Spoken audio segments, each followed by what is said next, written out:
हकीकत नहीं है कि जनरल राहिल शरीफ के मामले पे शाही ख़ानदान और उस वक्त के वज़ीर आज़म नवाज शरीफ के दरमियान बराह रास्त गुफ्तगू होती रही, बातचीत होती रही, टेलीफोनों पे शायद राब्ते हुए और उस वक्त के वज़ीर दिफा ख्वाजा आसिफ टीवी चैनलों पे बैठ के इंटरव्यूज़ देते रहे हैं। तो ये कैसे मान लिया जाए कि नवाज शरीफ साहब की बगैर इजाज़त के वो चले गए हैं? असल में कई और मामलात हैं जिसमें सुप्रीम कोर्ट ने नोटिस लिया है कि जिसमें उन्होंने कहा जी फ़लाँ अपॉइंटमेंट जो है वो प्राइम मिनिस्टर साहब ने कर दी, तो उस पर सुप्रीम कोर्ट ने कहा कि प्राइम मिनिस्टर के पास तो कोई ऐसा इख्तियार नहीं था। अब देखें ना, हम अब रूल ऑफ लॉ की तरफ जा रहे हैं और ये अब रूल ऑफ लॉ आ जाना चाहिए मुल्क के अंदर कि चीज़ें ब्लैक एंड वाइट में होनी चाहिए।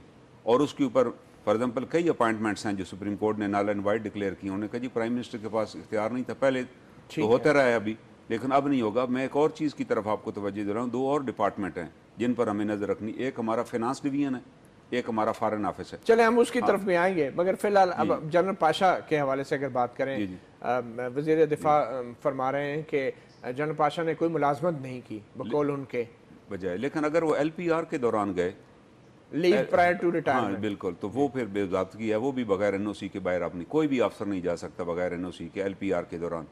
LPR is leave pending retirement, उसमें भी आपको वो जनरल साहब ये कह रहे हैं कि अभी इसको तयन नहीं हुआ कि वो LPR के दौरान गए थे या नहीं, मगर वो बाहर जा सकते थे। और क्या उसके लिए हुकूमत की परमिशन चाहिए थी या आर्मी चीफ की?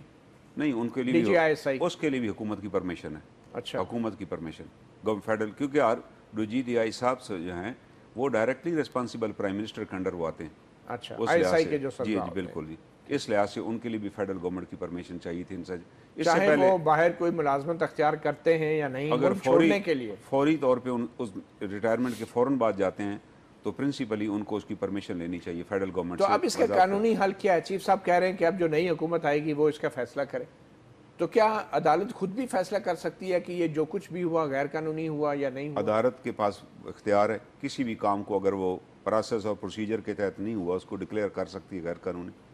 और गवर्नमेंट के पास भी ये इख्तियार है कि गवर्नमेंट भी प्रायर सेंक्शन, हमारे यहाँ ये भी होता रहा है कि कई मामलात में गवर्नमेंट